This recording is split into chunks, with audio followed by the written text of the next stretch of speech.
And my dear student, मेरे इस YouTube channel में आप सभी लोगों का स्वागत है। जैसा कि मैं इसमें आप लोगों को BA third year 6th semester से भारतीय राजनीतिक विचारक पढ़ा रहा हूं और भारतीय राजनीतिक विचारक के अंतर्गत मैं यूनिट फर्स्ट शुरू किया हूं। यूनिट फर्स्ट के अंतर्गत पिछले वीडियो में मैंने आप लोगों को मनु बताया था और मनु पे मैंने 6 वीडियो तैयार कर रखे हैं। आप उन 6 वीडियो को देखकर मनु के बारे में जान सकते हैं, अध्ययन कर सकते हैं। आज मैं आप लोगों को कौटिल्य के बारे में बताने जा रहा हूं। कौटिल्य कौटिल्य कौन था, उसका जीवन परिचय, उसके विभिन्न सिद्धांतों से मैं अब आप लोगों को अवगत कराने जा रहा हूं। इस वीडियो में मैं आप लोगों को कौटिल्य के जीवन परिचय के बारे में और उसके कुछ सिद्धांतों के बारे में बताऊंगा। तो आइए चलते हैं अपने विषय की ओर, कौटिल्य की तरफ। कौटिल्य कौन था? जैसा कि हम लोग जानते हैं कि कौटिल्य भारत का महान राजनीतिक चिंतक था। कौटिल्य का नाम भारत में ही नहीं बल्कि देश विदेशों में भी जाना जाता है। कौटिल्य प्राचीन काल का एक महान दार्शनिक था, महान राजनीतिज्ञ था, महान कूटनीतिज्ञ था। उसने अपने बुद्धि के द्वारा, अपने ज्ञान के द्वारा एक छोटे से राजकुमार को मगध का सम्राट बना दिया था। इस तरह से हम कौटिल्य की तुलना आधुनिक युग के विचारक, इटालियन विचारक मैकियावेली से करते हैं। मैकियावेली जो इटली का एक दार्शनिक था, एक कूटनीतिज्ञ था, एक राजनीतिज्ञ था, उसने जो विचार दिया है उसी तरह से उसके विचार कौटिल्य के विचारों से मिलते जुलते हैं। कौटिल्य ने भी राजा को अपना राज्य संगठित करने के लिए विभिन्न परामर्श दिए हैं, विभिन्न उपाय दिए हैं, विभिन्न नीतियां बताई हैं। और इसी तरह से मैकियावेली ने भी एक निरंकुश राजतंत्र की स्थापना करने के लिए इटली का केंद्रीकरण करने के लिए राजा को विभिन्न सुझाव दिए हैं। तो कौटिल्य और मैकियावेली के विचार आपस में मिलते जुलते हैं। कौटिल्य ने जो अपने विचार तैयार किए हैं, कौटिल्य ने जो अपने विचार दिए हैं वह मनुस्मृति के आधारों पर ही दिए हैं और कुछ परिस्थितियों की देन थी। उन परिस्थितियों का अनुभव करके कौटिल्य अपने विचारों को प्रस्तुत करता है। कौटिल्य का वास्तविक नाम विष्णुगुप्त था। इसका जो वास्तविक नाम था वह विष्णुगुप्त था। विष्णुगुप्त था। कौटिल्य का वास्तविक नाम विष्णुगुप्त होता है। कौटिल्य का जन्म कहाँ हुआ था, इसका जन्म स्थान कहाँ है, इसके बारे में कोई सटीक जानकारी नहीं मिलती है। जैन बौद्ध धर्म ग्रंथों के अनुसार और अन्य स्रोतों के अनुसार इसका जन्म 400 ईसा पूर्व तक्षशिला में हुआ था। कौटिल्य का जन्म 400 ईसा पूर्व तक्षशिला में हुआ था। तक्षशिला इस समय जो पाकिस्तान में है, इसमें यह पाकिस्तान में पड़ता है। 400 बीसी पूर्व इसका जन्म तक्षशिला में हुआ था। कुछ विद्वान कौटिल्य का जन्म नेपाल की तराई में मानते हैं। तो जैन धर्म के अनुसार कौटिल्य का जन्म मैसूर के श्रवणबेलगोला में हुआ था।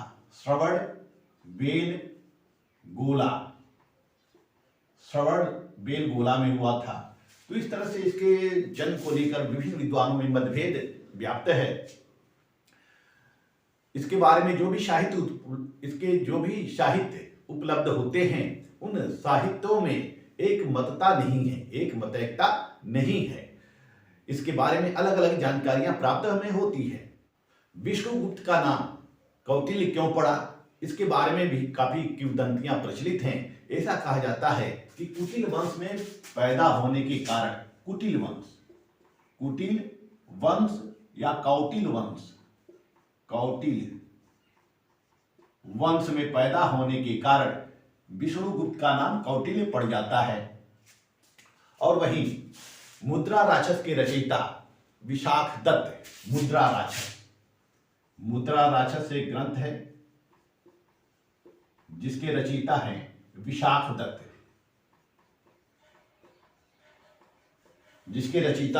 विशाखदत्त। मुद्रा राक्षस के रचयिता विशाखदत्त के अनुसार कौटिल्य का नाम चाणक्य पड़ता है। कौटिल्य का नाम चाणक्य हो जाता है। और कौटिल्य का नाम चाणक्य क्यों हुआ? क्योंकि इसके पिता को चणक कहा जाता था। इसके पिता को चणक कहे जाने के कारण ही पिता के नाम पर कौटिल्य का नाम चाणक्य भी हो जाता है। तो इस तरह से हम देखते हैं कि कौटिल्य को विभिन्न नामों से हम संबोधित करते हैं। कहीं इसको हम कौटिल्य कहते हैं, कहीं विश्वगुप्त कहते हैं और कहीं इसको हम चाणक्य कहते हैं। चाणक्य, कहीं इसको हम चाणक्य कहते हैं। तीनों नाम एक ही विद्वान के हैं, एक ही चिंतक के हैं। चाणक्य की शिक्षा दीक्षा नालंदा विश्वविद्यालय में होती है और वहीं पर नालंदा विश्वविद्यालय में ही चाणक्य अध्यापन करने लगता है। अध्ययन करने के पश्चात अध्यापन भी करने लगता है। कौटिल्य के समय ही भारत में सिकंदर का आक्रमण हुआ था। जब कौटिल्य नालंदा विश्वविद्यालय में अध्यापन कर रहा था, उसी समय भारत के ऊपर सिकंदर का आक्रमण होता है। सिकंदर को हम सभी जानते हैं। सिकंदर ने विश्व विजयी होने का सपना देखा था और उसने विश्व विजय होने का स्वप्न साकार भी किया था। और सिकंदर विभिन्न देशों को जीतते जीते भारत के सिंध सीमा पर आया था और सिंध के राजा पोरस से उसकी लड़ाई होती है, जिसको हम पुरु कहते हैं। पुरु से सिकंदर की लड़ाई होती है और इस लड़ाई में सिकंदर जीत जाता है, पुरु हार जाता है। लेकिन विभिन्न कारणों से सिकंदर पुरु को उनका साम्राज्य वापस कर देता है और फिर वापस चला जाता है। साम्राज्य पुरु को वापस करके फिर वह अपने देश लौट जाता है। तो उसमें कौटिल्य भी रहता है। वह उसमें ये सारी घटनाएं कौटिल्य के जीवन काल में ही हुआ था और कौटिल्य इन घटनाओं से बहुत प्रभावित हुआ था। भारत हार जाता है। सिकंदर के आगे भारत समर्पण कर देता है। हालांकि इसके विभिन्न कारण होते हैं और इसका प्रभाव कौटिल्य के ऊपर पड़ता है। कौटिल्य भारत को एक संगठित राज्य बनाना चाहता था, एक केंद्रीकृत राज्य बनाना चाहता था। केंद्रीकृत राज्य बनाने के लिए और विभिन्न परिस्थितियों का सामना करने के लिए पूरे भारत को एकता के सूत्र में बांधने के लिए कौटिल्य ने धीरे धीरे अर्थशास्त्र की रचना करनी शुरू कर दी। उसने यह विचार प्रकट करने शुरू कर दिए कि हम एक संगठित राज्य की स्थापना कैसे कर सकते हैं। क्योंकि भारत में विभिन्न राजाओं में आपसी फूट थी। छोटे छोटे राजा थे, छोटे छोटे रियासतें थी, छोटे छोटे राज्य थे। उसमें हमारा भारत 16 महाजनपदों में बटा हुआ था। 16 महाजनपदों में बटा हुआ था और इन 16 महाजनपदों में अलग अलग लोगों का शासन था। 16 महाजनपदों में अलग अलग लोगों का शासन था, अलग अलग वंश का शासन था। और इसमें एक महाजनपद था मगध, जहां हमें कौटिल्य के जीवन की जानकारी मिलती है। मगध, और उस समय कौटिल्य के समय ही मगध पर नंद वंश का शासन था। नंद वंश का राजा होता है महापद्म नंद।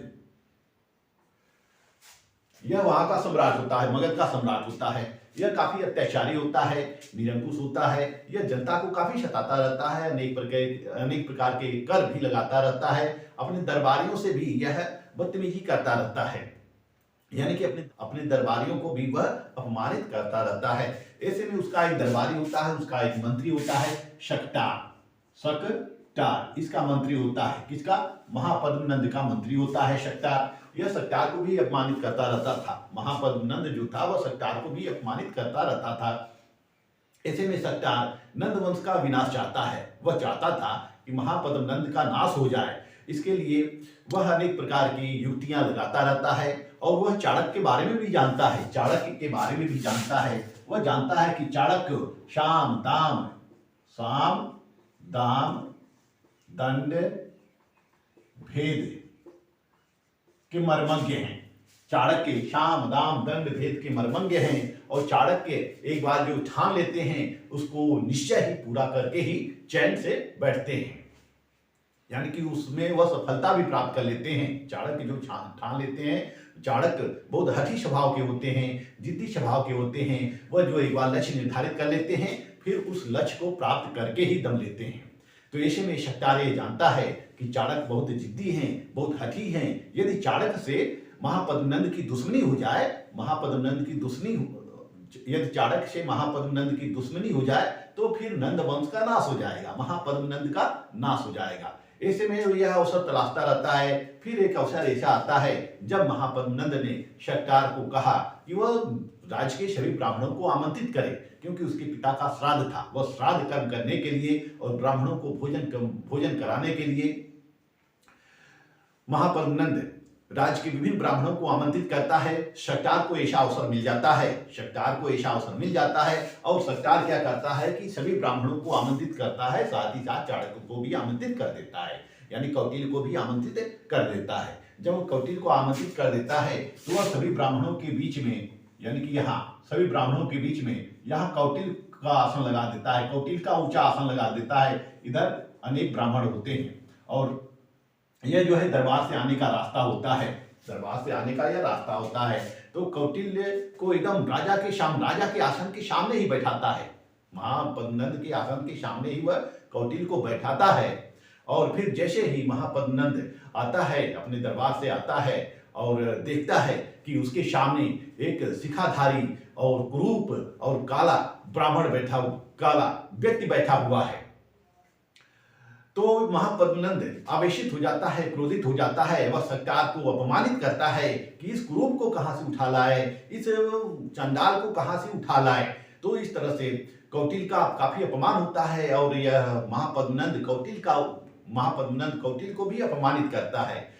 और कौटिल्य उस दिन अपनी शिखा खोल देता है और यह शपथ लेता है कि मैं शिखा तभी बांधूंगा जब नंद वंश का नाश कर लूंगा, तभी अपनी शिखा बांधूंगा। इस तरह से कौटिल्य अपमानित होकर महापद्मनंद के दरबार से चला जाता है, फिर अपनी कुटिया में चला जाता है। कुटिया यानी कि उस समय जो ऋषि रहा करते थे, महर्षि रहा करते थे या गुरु रहा करते थे, अपने आश्रम में रहा करते थे। तो कौटिल्य जो था वह अपनी कुटिया में चला जाता है और फिर वहां पर अपनी रणनीति तैयार करने लगता है। संयोग से एक दिन ऐसा अवसर आता है, ऐसा संयोग आता है कि चंद्रगुप्त, जिसको चंद्रगुप्त मौर्य कहते हैं, एक दिन चंद्रगुप्त नाम का राजकुमार उस जंगल से निकलते हुए जाता है। वह देखता है कि एक शिखाधारी ब्राह्मण कुश में मट्ठा डाल रहा है। तो यह चंद्रगुप्त मौर्य पूछता है, यह राजकुमार पूछता है उस शिखाधारी ब्राह्मण से कि हे ब्राह्मण देवता, आप इस कुश में मट्ठा क्यों डाल रहे हैं? कुश एक प्रकार की घास होती है, यह कुश जो है एक प्रकार की घास होती है कुश। तो शिखाधारी ब्राह्मण कहता है मैं कुश में इसलिए मट्ठा डाल रहा हूं ताकि इस कुश का समूल रूप से नाश हो जाए, तो वह आश्चर्यचकित होता है कि कुश में मट्ठा डालने से कुश का नाश हो जाता है। तो फिर वही दोनों की मुलाकात होती है, चंद्रगुप्त की मुलाकात होती है और चंद्रगुप्त और चाणक्य की मुलाकात होती है। और फिर चंद्रगुप्त भी राज्य से महापद्मनंद से अपमानित हुआ था, वह उत्तराधिकार से वंचित कर दिया था, उसको राज्य से निकाल दिया गया था, उसको राज्य निकाला कर दिया गया था चंद्रगुप्त को, उसको भी उत्तराधिकारी से वंचित कर दिया गया था। तो इस तरह से दोनों के लक्ष्य एक ही हो जाते हैं। चाणक्य भी चाहता है कि नंद वंश का नाश हो जाए और चंद्रगुप्त भी चाहता है कि नंद वंश का नाश हो जाए। फिर वही चंद्रगुप्त कौटिल्य को अपना गुरु मान लेता है और कौटिल्य अपने शिष्य यानी कि चंद्रगुप्त को शिक्षा दीक्षा देने लगता है, सैनिक शिक्षा देने लगता है और सैन्य अभ्यास में पारंगत कर देता है। फिर वह अपनी छोटी सी सेना लेता है, महापद्मनंद पर चढ़ाई कर देता है और अंततः महापद्मनंद हार जाता है और मगध पर चंद्रगुप्त मौर्य का कब्जा हो जाता है, चंद्रगुप्त मौर्य का शासन स्थापित हो जाता है।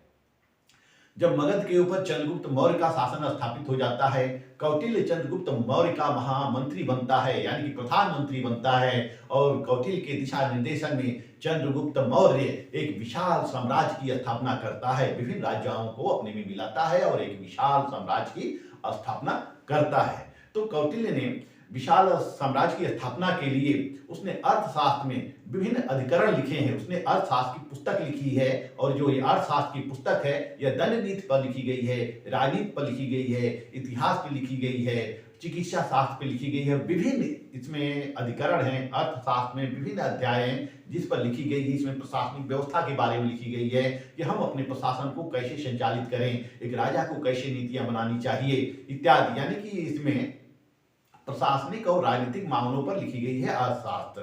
तो इस तरह से अर्थशास्त्र की रचना करता है और अर्थशास्त्र में उसने विभिन्न विषयों का समावेश किया है। अर्थशास्त्र का प्रमुख विषय राजनीति है। अर्थशास्त्र का प्रमुख विषय जो है राजनीति है। यह राजनीति पर लिखी गई सबसे अच्छी ग्रंथ है। अर्थशास्त्र यह आर्थिक मामलों पर नहीं बल्कि राजनीति पर लिखी गई ग्रंथ है। राजनीति के अलावा इसमें अर्थशास्त्र संबंधी मामलों का वर्णन किया गया है, गुप्तचर शास्त्र का वर्णन किया गया है, सैन्य शास्त्र का वर्णन किया गया है, शिक्षा शास्त्र, यौन शास्त्र, रसायन विद्या, इंजीनियरिंग और प्रशासनिक व्यवस्था पर प्रकाश डाला गया है। इस तरह से यह बहुआयामी ग्रंथ है। इस ग्रंथ को 15 अधिकरण में विभाजित किया गया है। अर्थशास्त्र में कितने अधिकरण हैं? 15 अधिकरण हैं। 15 अधिकरण हैं। 180 प्रकरणों पर प्रकाश डाला गया है। 180 प्रकरण पर प्रकाश डाला गया है और 150 अध्याय इसमें बनाए गए हैं। 150 अध्याय बनाए गए हैं और इसी तरह से यह अर्थशास्त्र जो लिखा गया है 6000 श्लोक इसमें समाहित हैं। 6000 श्लोक इसमें समाहित हैं। इस तरह से जो अर्थशास्त्र है यह संस्कृत में लिखा गया है। संस्कृत में, उसमें हमारी भाषा क्या थी? मुख्यतः भाषा क्या थी? संस्कृत ही थी। तो अर्थशास्त्र संस्कृत में लिखा गया है, श्लोक के रूप में लिखा गया है और इसमें 6000 श्लोकों का वर्णन किया गया है। यह पूर्ण रूप से राजनयिक मामलों पे, कूटनीतिक मामलों पर, प्रशासनिक मामलों पर, राजा और प्रजा के बीच कैसा संबंध होना चाहिए, उन संबंधों पर प्रकाश डाला गया है। राजा को कैसा व्यवहार करना चाहिए, विदेश नीति कैसे निर्धारित की जानी चाहिए, इत्यादि संबंधी विषयों पर इसमें प्रकाश डाला गया है, उल्लेख किया गया है या लिखा गया है।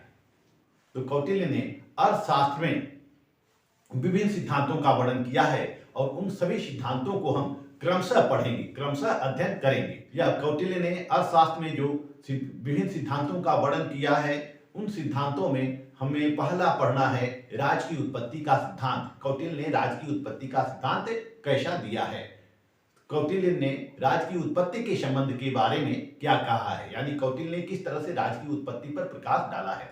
जैसा कि मनु राज की उत्पत्ति के दैवी सिद्धांत का समर्थन करते हैं। कहीं कहीं मनु के द्वारा हमें सामाजिक समझौते का भी समर्थन मिलता है, लेकिन अधिकांशतः दैवी उत्पत्ति के सिद्धांत का ही समर्थन मनु ने किया है।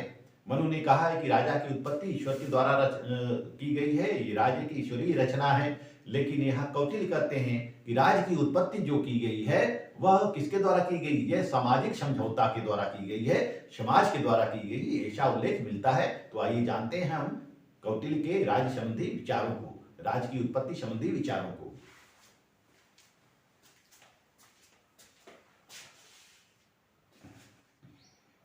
राज्य की उत्पत्ति के संबंध में कौटिल्य ने संविदा सिद्धांत को अपनाया है। संविदा जिसको हम कहते हैं, संविदा का तात्पर्य होता है संविदा, समझौता सिद्धांत को अपनाया है। जिस तरह से समझौतावादी विचारकों को हमने पढ़ा है हाब्स, लॉक, रूसो ने। हाब्स, लॉक, रूसो का कहना है कि राज्य की उत्पत्ति समझौते के द्वारा हुई है, यानी कि शासक और प्रजा के बीच समझौता होता है और इस तरह से शासक कुछ शर्तों को स्वीकार करता है और प्रजा भी कुछ शर्तों को स्वीकार करती है, जनता भी कुछ शर्तों को स्वीकार करती है। तो जब दोनों शर्तों को स्वीकार कर लेते हैं, उनके बीच समझौता हो जाता है, फिर राज्य की उत्पत्ति होती है। जैसा कि हाब्स, लॉक, रूसो इस सामाजिक समझौते का प्रबल समर्थक हैं। तो कौटिल्य के रचनाओं में भी, कौटिल्य के अर्थशास्त्र में भी हमें सामाजिक संविदा का उल्लेख मिलता है, दर्शन होते हैं। कौटिल्य का मानना है कि राज से पूर्व समाज में अराजकता व्याप्त थी और मार्क्स न्याय का बोलबाला था। मार्क्स न्याय का बोलबाला था। यह मार्क्स न्याय क्या है? जिसमें बड़ी मछलियां छोटी मछलियों को निगल जाती हैं। जैसे तालाब में या समुद्र में बड़ी बड़ी मछलियां रहती हैं, तो उनका मुख्य भोजन क्या हो जाता है? छोटी मछलियां हो जाती हैं। छोटी मछलियों को निगल जाती हैं और छोटी मछलियों को निगल जाती हैं। तो पूर्व में राज्य में अराजकता व्याप्त थी, मार्क्स न्याय का बोलबाला था, जिसकी लाठी उसकी भैंस की अवस्था थी। कौटिल्य ने अर्थशास्त्र में जो प्राकृतिक अवस्था का वर्णन किया है, कौटिल्य की जो प्राकृतिक अवस्था है यह हाब्स की प्राकृतिक अवस्था से मिलती है। हाब्स ने भी प्राकृतिक अवस्था का उसी तरह से वर्णन किया है जिस तरह से कौटिल्य ने किया है। कौटिल्य ईसा पूर्व का विचारक है और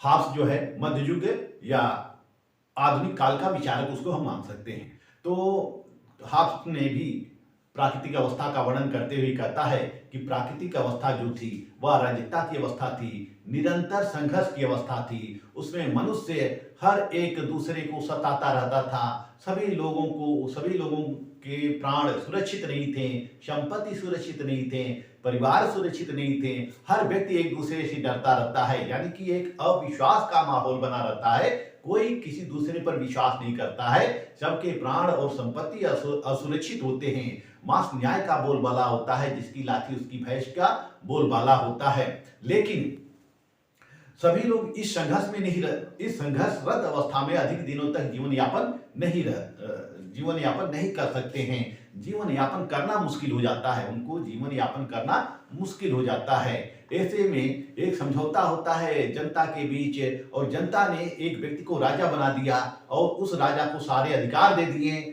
कि वह समाज में शांति व्यवस्था स्थापित करेगा, कानून बनाएगा, उसको लागू करेगा, कानून बनाएगा, उसको जनता में लागू करेगा और सभी लोग उसका पालन करेंगे। जो पालन नहीं करेगा उसको दंड दिया जाएगा। तो इस तरह से हाब्स ने प्राकृतिक अवस्था का वर्णन किया है, प्राकृतिक अवस्था की समाप्ति कैसे होती है इसका भी वर्णन किया है। तो इसी तरह से कौटिल्य के विचार भी इसी हाब्स से मिलते जुलते हैं। कौटिल्य भी ये कहा है कि सभी लोग जब अराजकता में बहुत अधिक दिनों तक नहीं रह सकते हैं, संघर्ष की अवस्था में नहीं रह सकते हैं, अंततः व्यक्ति शांति पाना चाहता है, यानी कि व्यक्ति संघर्ष से बचना चाहता है। यदि संघर्ष हो जाता है तो संघर्ष में अधिक दिनों तक नहीं रह सकता है। वह संघर्ष को समाप्त करने के लिए विभिन्न उपायों को निकालता है, विभिन्न उपायों की तलाश करता है, अंततः वह शांति स्थापित करने का प्रयत्न करता है। इसी तरह से राज्य में जब जनता में त्राहिमाम उत्पन्न हो जाती है, यानी कि जनता में अराजकता व्याप्त हो जाती है, लूटपाट का भय उत्पन्न हो जाता है, जिसकी लाठी उसकी भैंस की अवस्था हो जाती है। ऐसे में जनता अधिक दिनों तक नहीं रह सकती, जनता या प्रजा अधिक दिनों तक नहीं रह सकती है। तो कौटिल्य के अर्थशास्त्र में यह वर्णन मिलता है कि जब प्रजा अत्यधिक तंग हो जाती है, दुखी हो जाती है, तो वह उस अराजकता की अवस्था से छुटकारा पाने के लिए किसके पास जाती है? मनु के पास जाती है, और मनु को उसने राजा बनाया। और जब मनु को उसने राजा बनाया तो अपने कृषि का 1/6 भाग, व्यापार का 1/10 भाग, इसी तरह से सोने का भाग, इसी तरह से अन्य चीजों का भाग देना सुनिश्चित किया। मनु को देना सुनिश्चित किया, कर के रूप में कुछ राशि देना सुनिश्चित किया कि मनु समाज में शांति व्यवस्था स्थापित करेंगे, कानून व्यवस्था स्थापित करेंगे, न्याय स्थापित करेंगे। जो कानून का उल्लंघन करेगा, विधि का उल्लंघन करेगा, उसको मनु के द्वारा दंडित किया जाएगा, राज के द्वारा दंडित किया जाएगा। तो इस तरह से एक राजा की उत्पत्ति होती है, राजा की रचना होती है, फिर प्रजा की रचना होती है, राजा के द्वारा कानून बनाए जाने लगते हैं और प्रजा उनका पालन करने लगती है, और प्रजा राजा को अपनी देखभाल करने के लिए, सुरक्षा करने के लिए राजा को कर के रूप में कुछ राशि देना स्वीकार करती है, कर के रूप में कुछ राशि देना स्वीकार कर लेती है, जिससे कि राज की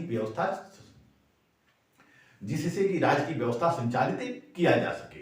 और बदले में उनको क्या मिलेगा? कर देने के बदले में उनको क्या मिलेगा? सुरक्षा मिलेगी। तो इस तरह से सबकी सुरक्षा का दायित्व तो राजा को सौंप दिया गया। कौटिल्य यह भी कहते हैं कि यदि राजा प्रजा की रक्षा नहीं कर सकता है, सुरक्षा नहीं कर सकता है, और कानून न्याय स्थापित नहीं कर सकता है, तो प्रजा को यह अधिकार है कि ऐसे राजा को गद्दी से उतार दे, और ऐसे व्यक्ति को राजा बनाए जो प्रजा की रक्षा करने में समर्थ हो, जो प्रजा में शांति बनाए रखने में समर्थ हो, जो कानून और न्याय व्यवस्था स्थापित करने में समर्थ हो। तो इस तरह से कौटिल्य ने अर्थशास्त्र में समझौतेवादी सिद्धांत का पालन किया है, यानी कि राजा कब तक वह राजा है? जब तक वह प्रजा की रक्षा करता है। जब प्रजा की रक्षा नहीं कर सकता है, प्रजा के हित नहीं कर सकता है, प्रजा की उन्नति नहीं कर सकता है, तब प्रजा को क्या चाहिए? ऐसे राजा को हटाकर किसी दूसरे राजा को गद्दी सौंप दे, दूसरे व्यक्ति को राजा बना दे, ताकि वह प्रजा की रक्षा कर सके। इस तरह से हमें कौटिल्य के दर्शन में, कौटिल्य के चिंतन में या कौटिल्य के अर्थशास्त्र में समझौतावादी सिद्धांत का वर्णन मिलता है। कौटिल्य ने राजा की तुलना किससे की है? इंद्र और यम से की है। वो कहता है कि राजा को इंद्र और यम की तरह से होना चाहिए, यानी कि इंद्र जिस तरह से अपनी प्रजा की सुरक्षा करते हैं, अपने देवताओं की रक्षा करते हैं, यदि राज्य में किसी प्रकार का संकट उत्पन्न हो जाता है तो सभी देवताओं को इकट्ठा करते हैं और युद्ध क्षेत्र में चले जाते हैं, युद्ध की तैयारी करने लगते हैं, यानी कि राज्य की रक्षा के लिए पूरे शक्ति के साथ राक्षसों से लड़ने लगते हैं। इसी तरह से यम जो है, यह जो व्यक्ति गलत करता है, अपराध करता है, उसको दंड करते हैं। तो कौटिल्य राजा की तुलना इंद्र और यम से करते हैं। वह कहते हैं कि राजा को इंद्र की तरह से शक्तिशाली होना चाहिए, इंद्र की तरह से अपनी राज्य की रक्षा करने में समर्थ होना चाहिए, और यम की तरह से जो भी व्यक्ति अपराध करे उसको दंडित करने वाला होना चाहिए। कुछ विद्वान ये स्वीकार करते हैं कि राजा ने इंद्र और यम से तुलना करके दैवी सिद्धांत का समर्थन किया है, लेकिन यहाँ तर्क संगत प्रतीत नहीं होता है। कौटिल्य ने दैवी सिद्धांत का समर्थन नहीं किया है, बल्कि केवल तुलना की है, इंद्र और यम से तुलना की है कि जिस तरह से इंद्र अपने राज्य की रक्षा करने में समर्थ होते हैं, यम सबको दंडित करने में समर्थ होते हैं, उसी तरह से राजा को भी होना चाहिए।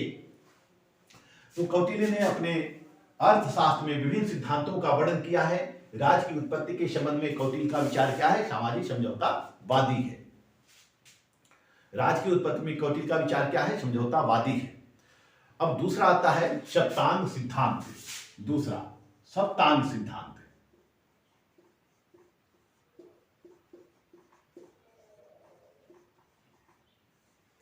सप्तांग सिद्धांत, राज के सप्तांग सिद्धांत।